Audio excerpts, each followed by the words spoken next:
สบายดีพ่อแม่พี่น้องมดสมองสบอนที่ค่ะมารับเบิงรับส้มเนาะพี่น้องเนาะเพราะว่าทั้งฝั่งลาวฝั่งไทยทางสหรัฐ USA เนาะพี่น้องกราบสบายดีและสวัสดีเด้อมื้อนี้เฮาสิลงใส่บาตรหยาน้ำพี่น้องเอ้ยวันพระวันศีลใหญ่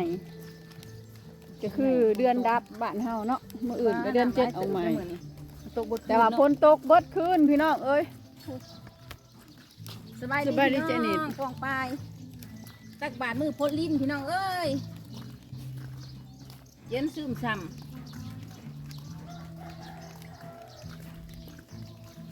เย็นสุ่มสามเนาะพี่น้องเบิ่งผู้น้ำลายทาง ไปทำรังกระเสทำรังแน่น้ำหยาดก็ลืมเอาเสือเนาะเสือน่ะเด้นะพวกเฮาก็ลงก็มี เอาลง นุ่งเสือกันพลอีกผู้ฝนตกฝนลง มันเรียกว่าเพะบอกว่าอีสิ เพิ่นก็หู้เดี๋ยวก็ฝนมาบ่เนาะมันน่ะนะ อันบอกนวลบอกเขาจะ เจ๊วอนลงแล้วบ่เนาะ ลงแล้วอันบอกคุณเดือด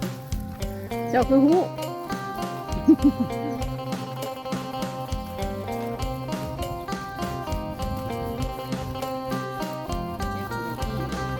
เสียงหญ้าผู้บ้านเฮาค่ะ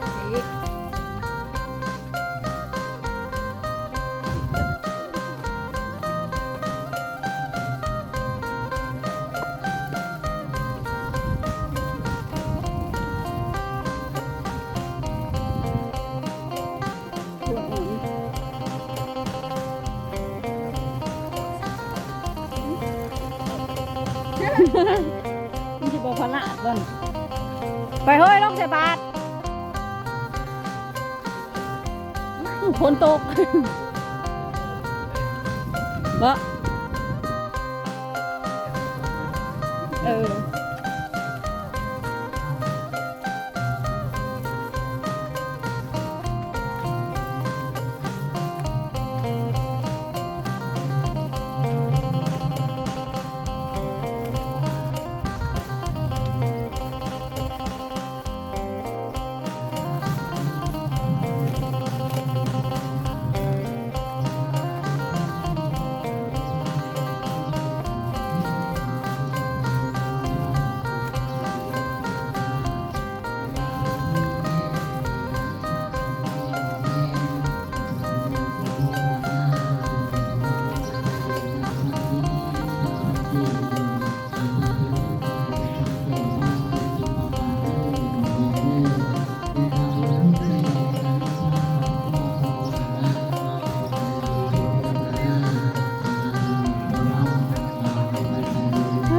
เดินกับเพื่อนพี่น้องเอ้ยงัวขับไปอยู่นะคะ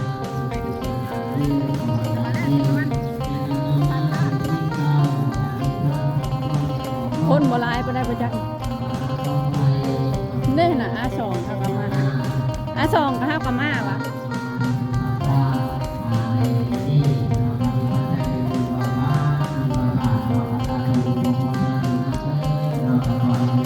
สามสิบปืน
ปรารถนาสิ่งใดขอให้สมดังมุ่งมั่นไปประกอบไปความเพื่อ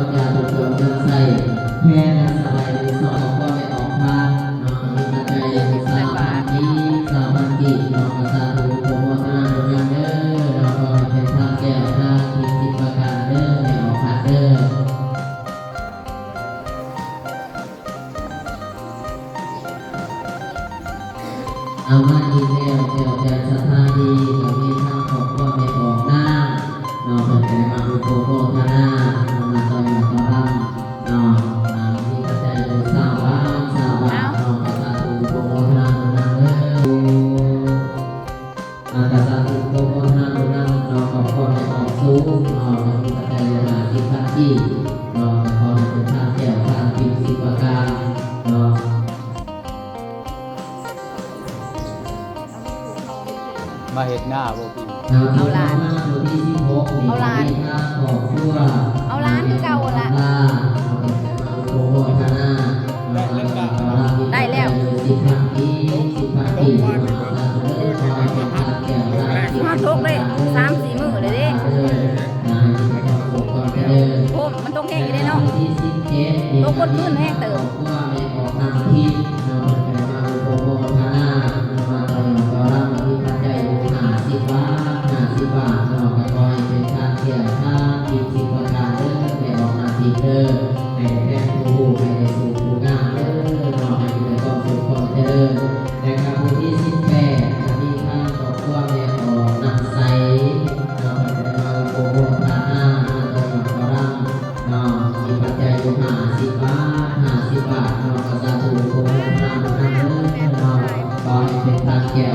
ตกกลางคืนพี่น้องพอมีน้ำเลย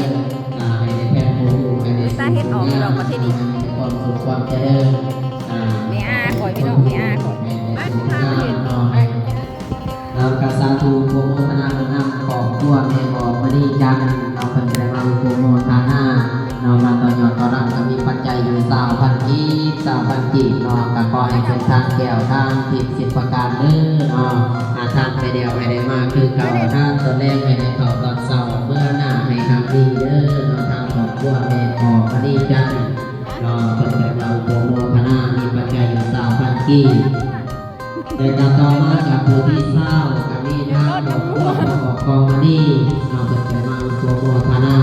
เรามีปัจจัยอยู่200,000 กีบ200,000 กีบเราเป็นไปมาต่อยอดต่อรังเรากระสาธุโปรโมทนาคุณนำเด้อเราขอให้เป็นทางเกี่ยวทางทิศ10 ประการเด้อโปรโมทนาคุณนำของคนงานโยมเราเป็นทุกท่านทุกคนเราผู้ที่มีจิตใจเลื่อมใสเราในผู้ประวัติศาสนาของเรา ต่อยอดได้ไปไม่ออกยิ้ม ของเจ้าคือบ่เพิ่นเฮ็ดอยู่ที่เพิ่นบ่เฮ็ด ห้องข่อยห้องข้าน้อย100 อันนี้นั่งแค่ซะนั่งกินตาไผ ไม่ออกยิ้ม เอามาอีกแล้วแก้วแบบสถานีกับนิทานของตัวแม่ออกยิ่งเราเป็นไปมาโปรโมทนามีปัจจัยอยู่3,000 กีบ3,000 กีบเรากระสาถึงโปรโมทนาบุญนำเด้อเพื่อสร้างเพดานที่ยังเป็นสเตจกระสาถึงโปรโมทนาบุญนำของคนงานโลกได้นำปัญญาจนเงินใส่ขอให้ที่ท่านแก้วได้มากขึ้นมาจากได้ยังก่อให้ได้สุขใจเจ้าปรารถนาเด้อได้ออกโบเด้อมีความสุขความเจริญหน่อยทุกข์ให้สุขให้ลงให้อยากจะสาธุโปรโมทนาบุญนำของเพศ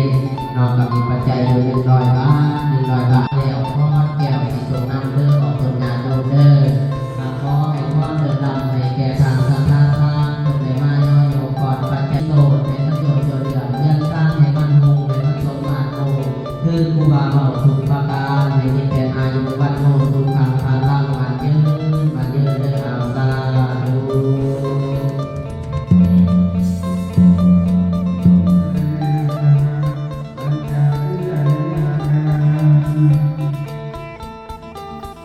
นะโมตัสสะภะคะวะโตอะระหะโตสัมมาสัมพุทธัสสะนะโมตัสสะภะคะวะโตอะระหะโตสัมมาสัมพุทธัสสะนะโมตัสสะภะคะวะโตอะระหะโตสัมมาสัมมาธิยามิ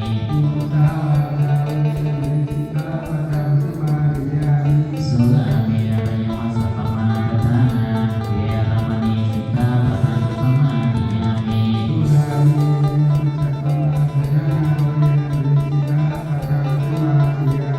อิมานิปัญญาสิกขาปะทานิสีเลนะสุปฏิยติสีเลนะโมตัสสะปะทาสีเลนะนิพุติยติตัสสะมาธิกามิโสทาเต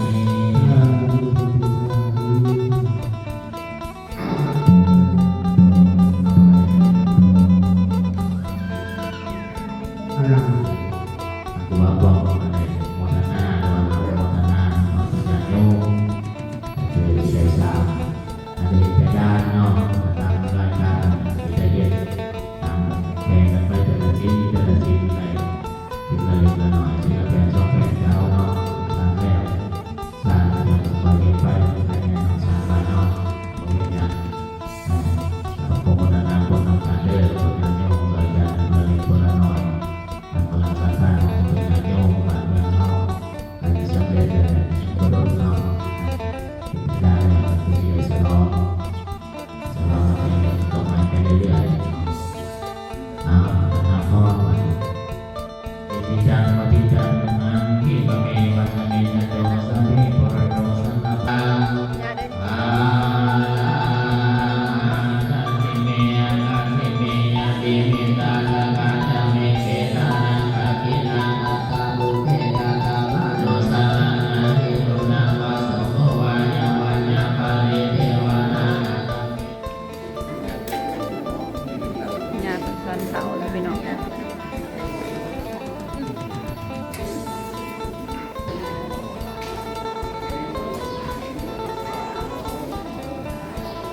ตักบาตรยาน้ำแล้วแหละพี่น้องเฮาก็สิได้เมื่อละบาดคนก็ตกลิ้น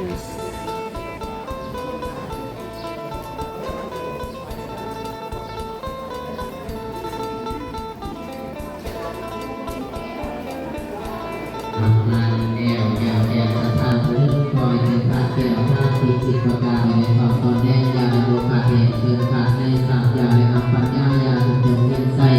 ขอให้ได้สมใจเจ้าปรารถนาทุกประการเถิดอาสาธุเกษตรประกาศตลอดไปจนสำเร็จแพร่ล่าเนาะในการต่อยอดต่อรันของเราฉะนั้นแล้วก็ขอสาธุโปรโมทนาบุญนำของต้นยาตุ้งเมื่อทุกการทุกคนเด้อเนาะให้มีแต่ความสุขกายสบายใจ พุ่นน่ะเก๊กรอใส่อีกไปเมื่อบาดนี้พี่น้อง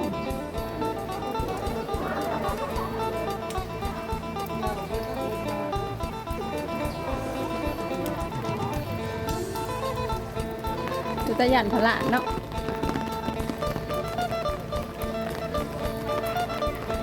แล้ว